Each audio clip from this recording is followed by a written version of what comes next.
এখন luggage packing হচ্ছে। এই হচ্ছে একটা সমস্যা, বাড়ি থেকে যেখানেই যাই না কেন এইরকমভাবে একটা কি দুটো ব্যাগ থাকে, ব্যাগটা হালকাই থাকে মোটামুটি, কিন্তু সেই ব্যাগ ফেরার দিন যে কেন এত ভারী হয় কিছুই তো বুঝে পাই না। জামা কাপড় মনে হয় ওলট পালট হয়ে যায়, যার জন্য মানে বাড়ি থেকে প্রপার ভাঁজ করে নিয়ে আসি আর এখানে এসে একটা করে পরি আর যেমন তেমন এলো ঝেলোভাবে ঢুকিয়ে নিই, যার জন্য ব্যাগ হয়ে যায় প্রচুর মোটা। আমরা কিন্তু বিশেষ তেমন কিছুই কিনিনি, মন্দির থেকে যা একটু প্রসাদ পেয়েছিলাম সেটুকুই সঙ্গে করে নিয়ে যাচ্ছি। তো ব্যাগ পাত্তারি সমস্ত কিছু গুছিয়ে নিয়ে আস্তে আস্তে দোতলা থেকে নিচে নেমে এলাম। আজকে রুমটা ছেড়ে দিতে হবে। এদিকে আনন্দও লাগছে যে বাড়ি যাব, আবার একটু দুঃখও লাগছে, কারণ প্রতিদিনই এক ঝলক করে জগন্নাথ দেবকে দর্শন করতে যেতাম, ভীষণ ভালো লাগতো। আর সি বিচটায় যেতাম, সেটা কালকে থেকে আর যেতে পারবো না, আবার হয়তো কিছুদিন পর। তো কিছু করার নেই, বাড়িতে যেতেই হবে। হাতে মাত্র 2 দিন, ভীষণই কম সময়। হয়তো 7 দিন থাকলেও এতটা আনন্দ করতে পারতাম না আমরা এবার যা আনন্দ করলাম, কারণ জগন্নাথ দেবকে এইভাবে সামনে থেকে দেখে তারপর মন্দিরের ভিতরে এত সুন্দরভাবে দর্শন করেছি। অনেক জায়গায় যাওয়ার থেকেও এই যে অল্প একটু জায়গার মধ্যে ঘুরেছি আর ভগবানকে কাছে পেয়েছি, সত্যি কথা ভীষণ মনটা না খুশি হয়ে যায়। তো সেই খুশির আনন্দ, মনের ভক্তি আর ভগবানের আশীর্বাদ নিয়ে যাচ্ছি এখন আমরা বাড়ির দিকে। এখন চলছে রিসেপশনের কাজ, তো সেইগুলো কমপ্লিট হয়ে গেলেই আমরা এখান থেকে বেরিয়ে পড়ব।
হ্যাঁ আছে আমার কাছে।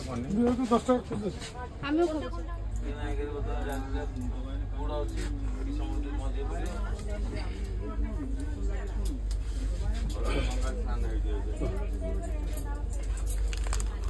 লাইনই কম পো।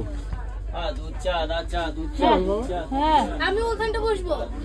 আমি না আমি ওইটা কাঁদে ওইটা আমাদের মধ্যে পড়েছে না। আমি ওখানে নিয়ে আসছে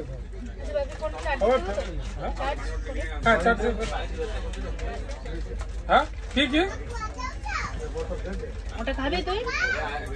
কেন খাবি না? কেন খা। আমি চা দিয়ে বিস্কুট দিয়ে খাবো।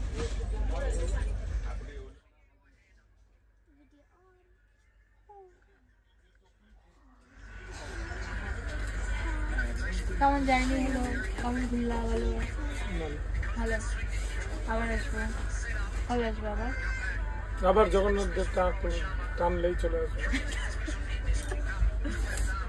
দারুণ জার্নি হলো, সব বাড়ি দিয়ে শেয়ার করবো। Your experience? অনেক মজা হচ্ছে। আপনার কি কিছু প্রবলেম হয়েছে? এবার এই বান্দরটাকে একটুখানি দেখিয়ে দিন প্লিজ। নো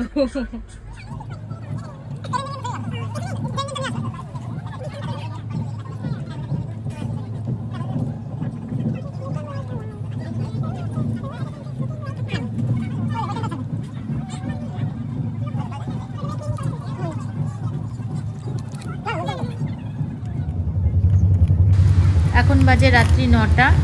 তো খাবার দিয়ে গেল, আমাদের ছিল হচ্ছে এক থালি 3টে, তার মধ্যে অলিভিয়ার তো প্রচণ্ড শরীর খারাপ, অলিভিয়া তো কিচ্ছু খেলো না। আর থালার মধ্যে ছিল হচ্ছে এরকম মিষ্টি ছিল, তরকারি ছিল, একটা ডাল ছিল, সস, রুটি, ভালোই বেশ অনেক কিছুই ছিল। আমি খাইনি, আর হচ্ছে অলিভিয়া খায়নি। অলিভিয়া চুপটি করে শুয়ে রয়েছে, ও আজকে রাত্রে কিচ্ছু খেলো না। আর যেহেতু ওর শরীর খারাপ, এই জন্য আমি বেশি জোরও করলাম না।